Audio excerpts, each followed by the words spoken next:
Sa gulay naman, ayun. Pero dito ang gulay. Ayan, may puso oh. Ang dami ditong puso. Ayun, tulad yan. Tinatapon lang yung mga puso na yan. Ayan oh. Tinangalaglag yung mga dahon niya oh. Ang puso, ayan. Dito sa probinsya, salat man ikaw sa pera, pero hindi ka magugutom. Kasi narito lahat ang pagkain. May saging, may pangulam ka na. Yung puso, pwede mong pangulam. Bago sa mga tabing ilog, maraming kawayan ganito. Ayan. Pwede mo rin siyang iulam yan. Labong. Yan. Bago may ilog pa riyan, dyan sa ilog na yan, may mga hipon dyan at isda. Pwede kang manguha. Yan. Pwede kang mga pa, ang tawag dito sa amin. Kaya napakasagana dito sa probinsya. Ayan, nakita naman ninyo, maraming saging. Yan.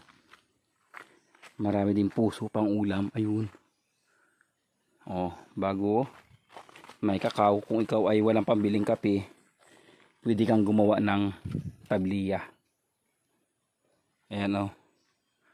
May mga bunga sa ilalim. Yan, pag nahinog yan, pwede mo siyang patuyuin at gawin tabliya. Ayan, ulit tayo sa video. Kasi sige ang salita ko kanina, hindi pala naka-video yung aking camera. Akala ko mahaba na yung aking video, hindi pa pala. Ayan, ipiplex ko lang ulit sa inyo itong aking kahuyan. Yan. Yan, lahat ng kahuyan yan sa likod ng nyugang yan, lahat yan ay Gemmelina. Ayan, dito naman sa kabilang ito, wala akong pinatanim na kahoy dito kasi tataluhin ang niyog kasi puro nyugan ito. Ayan. Bali, pinatabasan ko lang yan at patatamnan ko naman ang kakao. Kasi yung kakao hindi lumalaki ng sobrang taas. Ayan, napakaganda diyan. Kasi kung hindi mo tatamnan naman ang kakao yan, sisibulan na naman siya ng mga kahoy. Kaysa sa kahoy ang sumibol, di kakao na lang para gumanda yung lupa. Sa baba niya, malapit sa ilog, ayan, punong-puno yan ang kahoy na Gemmelina at kawayan. Yan. Pinatanim ko din yan. Yung mga kahoy na yan, pinatanim ko din yan dyan.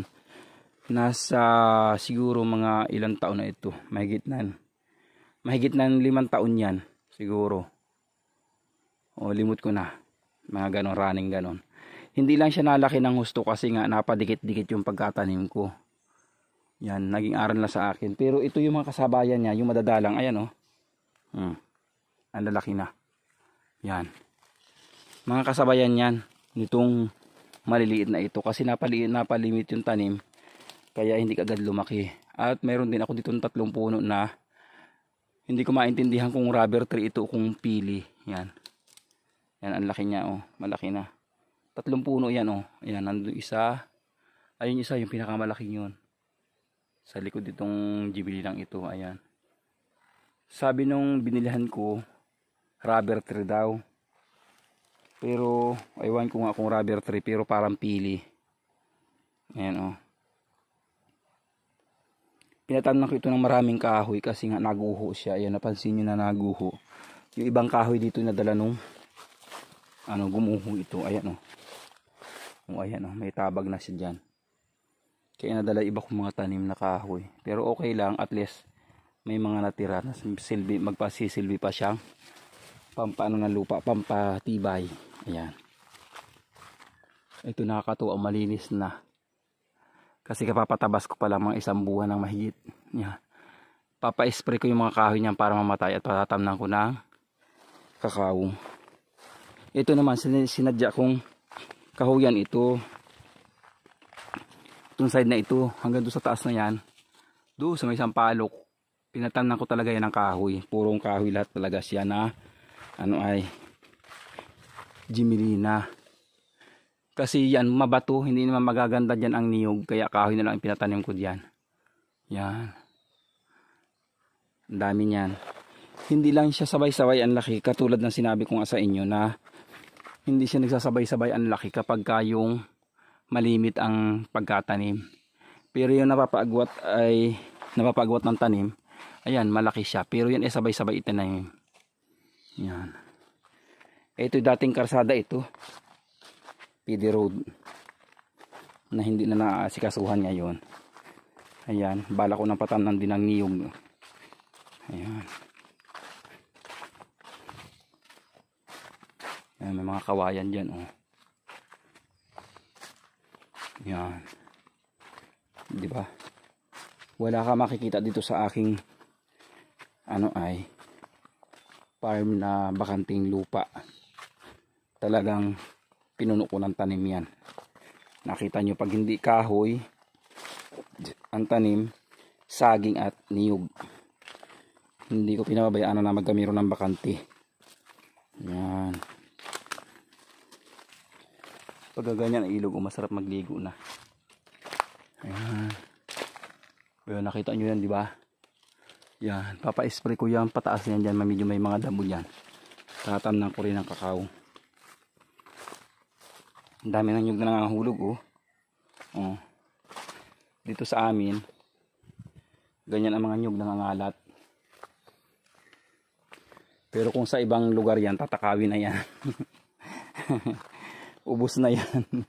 Dito sa amin, inaabot na ng tubo. Ayan, oh, ganyan, oh. May mga tubong ganyan. Kasi nga dito sa amin, number 1 produkto yan, mga nyug na ganyan. Nangangalat lang dito. Ayan. Ayan, uwi na tayo. Bibidyo ko ito habang naglalakad para makita nyo yung yung farm kung gaano kadami ang bunga. Yan.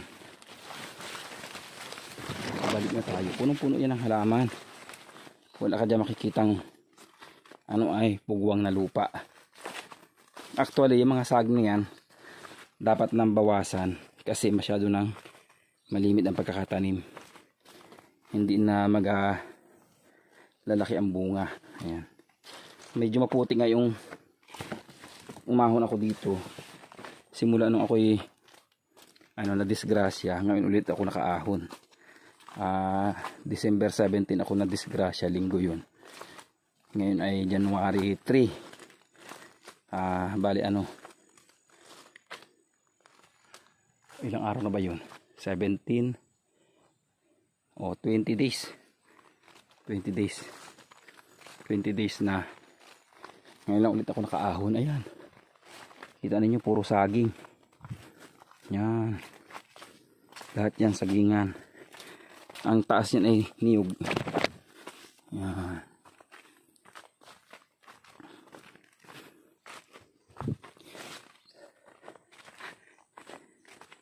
Yan, itutur ko kayo sa aking